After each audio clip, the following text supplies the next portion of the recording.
discussion, I wanted to get the perspective of our panelists in terms of the role of the industry in enabling CCUS. So I'll start off with you, Steve. Okay, thank you. Thank you very much. I think at Eight Rivers, we've got the real advantage in that we've been doing this for over a decade. Founded in 2009, our founder Bill Brown really saw a vision that this was a real challenge that we all had to face. So we've been working really, really closely with government, UK government in particular at the very beginning, and then US government. And one of the things for me, to everybody here today who is from a technology background, an engineering background, and you might be saying, why is an engineer speaking to the government? Yeah?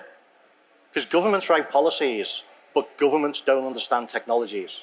So at Eight Rivers, we spend a lot of time working with the government, working through how to actually deploy the technology, making sure that when the policy comes out, we don't stand back and say, that doesn't work for us. We know that that policy is going to work. We know that we can then deploy our technology, and we know that we can do it quicker because we're not hung up trying to then understand how we shoehorn a technology into a policy. So, that's what we've been doing. That's what we do at Eight Rivers, and work really, really closely with government is a real advantage for us. And I think that strength is actually shown in the fact that in the UK, we survived 3 prime ministers. So we didn't even miss a beat. Yeah, that all went on in the background, and we just carried on. Yeah, so that for me is what we do. And Thank you, Steve. And you raise a good point on collaboration or shaping policies. We'll dive deeper into that, partnerships, alliances later. All right, thanks, Stan. Steve, do you want to add into that? Yeah, I think from our perspective, right now, there is infrastructure already in the US around carbon capture and storage and sequestration. Other parts of the world need to develop that. And I think one of the big challenges is everybody wants access to that sequestration. And really, in the early years of any sequestration option, the volumes are very limited. So it's about getting in there early and discussing how you get access to that and get access to make sure that your project can go forward. Where we were 2 decades ago, looking at energy, looking at we need a PPA, we need somewhere for our electricity to go. Now it's all about where are we going to store the CO2? Yeah, that's now, that's at the back end of every plant. Where are we going to store that? How are we going to do it? And for us at Eight Rivers, with our with the Allam-Fetvedt Cycle and the other technologies that we're developing, we've got to get that. We don't run unabated. We're not going to do any of that. We're here to change the climate, yeah? And therefore, you need a mitigation strategy. Because the early years of these options, if anybody thinks it's going to work 100% of the time, it's not. Yeah, it just simply isn't going to happen. So you've got to have a mitigation strategy. You've got to be looking at how else you can sequester your CO2 or how else you can transport your CO2 to enable you to keep your project running and retain the revenue that is projected from the project. So for me, that is a big thing, a big challenge. All right. And just as a quick follow-up, do you see more of a localized business as against growing it bigger into a global one? No, I think everything's in the early years of scale. You've got to get it right first and then scale it up from there. And that the early adopters or the early emitters into projects and into clusters and hubs, will be the driving force. And then bringing the others on piece by piece and actually building that cluster is the way I see that it would go. I think trying to get all of the technologies, whether it be energy from waste, whether it be biomass, whether it be hydrogen, whatever it is that's capturing the carbon, cement plants, steelworks, trying to get all of that shoehorned into one cluster or one hub all at once is really, really difficult. So it's really about how you line everything up and get it all in the right place and which ones are going to go first, which ones are going to go second.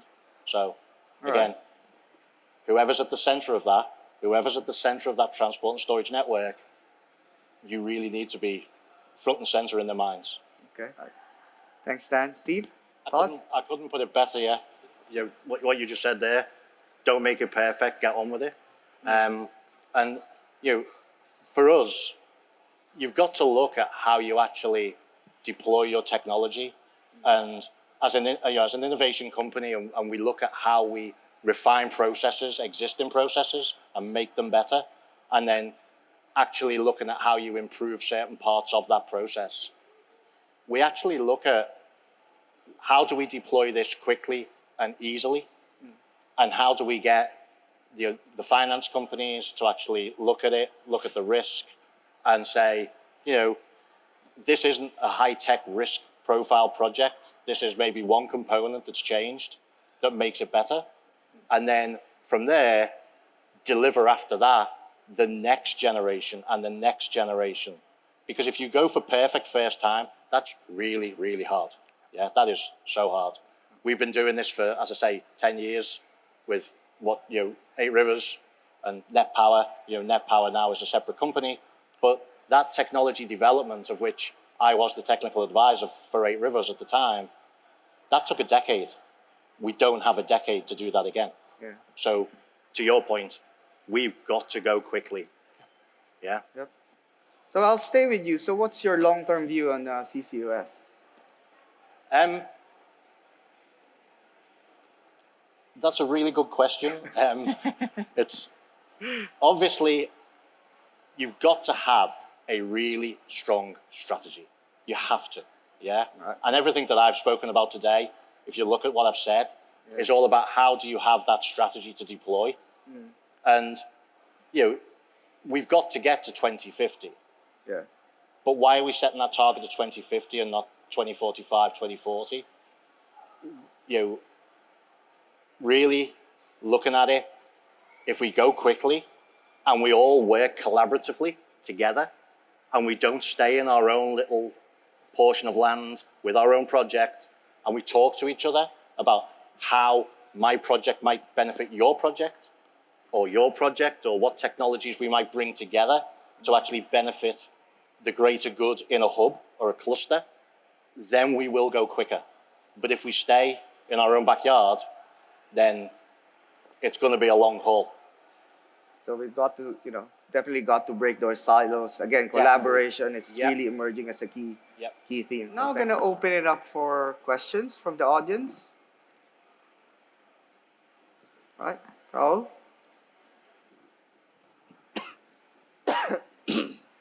Sorry about that. Question is, when we think about the speed of learning, because we're talking about scaling up, speed of learning, there's a trade-off between when you're picking projects, I want to do scale because that lowers cost, but if I do it modular or smaller projects and I do more of them, the industry may learn faster, right? So how are people who are actually doing projects, are they dealing with that? Are they trying to go for scale at this time, or are they trying to size them such that they and all of us can learn faster? All right. You want to add on? Yeah, Steve? I mean, for us at Rivers, the answer is modular. Yeah. If we're going to go about these projects in a stick-built way, then how many projects are we going to build? Yeah, between now and 2050? Not a lot. If we go modular, and with the licensing model that we have in 8 Rivers, if we go modular and we provide you the information, we provide you the approved suppliers list and everything along with the license, and it's modular, then it can be built much, much quicker. And this is all about speed of deployment. Yeah. So, Another question? Thank you. Are there any specific either financial innovations or ways that value chain partners can share risk to help mitigate risk in specifically first-of-a-kind projects? Steve, start off? So one of the things that we look at is bringing the finance on board early, and actually, again, like I spoke at the very beginning with government about how you educate them about the technology. We look to actually engage with finance at the very beginning of developing the technology and bring them along the journey, because that way they have a full understanding of how and what it is we're trying to achieve, and giving them comfort around the technology is key to getting that finance and the project finance.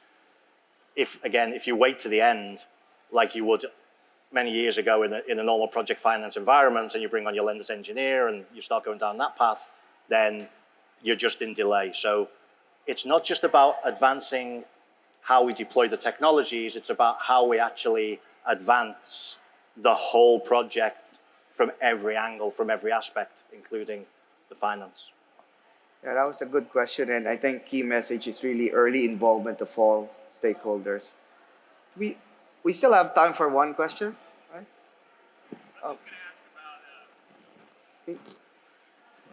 Ask about utilization. So as you think about your portfolio of projects, what is kind of the mix of utilization versus sequestration, and what are the trends that you're kind of seeing evolve there?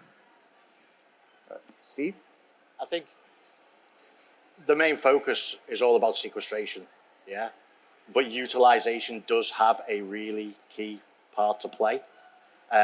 Particularly, and again, I refer back to our technologies. Our technologies produce very pure forms of CO2, almost to food grade. The world needs food grade CO2. So, there is another value chain there for us in revenue. If we wanted to go down that route, we could. And more utilization is coming to the fore now, but there is a heavy focus on, obviously, sequestration. But if you can't sequester it, it's better to be used in a way that it can actually generate revenue. And government policy, if I look to the UK, the current dispatchable power agreement doesn't support utilization at all. The carbon has to be sequestered, okay? Which is great, but in the early years of a project, again, I go back to, if the sequestration well isn't available, if the transport and storage system's gone down, then what do you do with your CO2? It's got to go somewhere. So you might as well look for a utilization option. All right. Well, I think time's up. So thank you, everyone, for participating on this session. All right. Thanks. Yeah, thank you.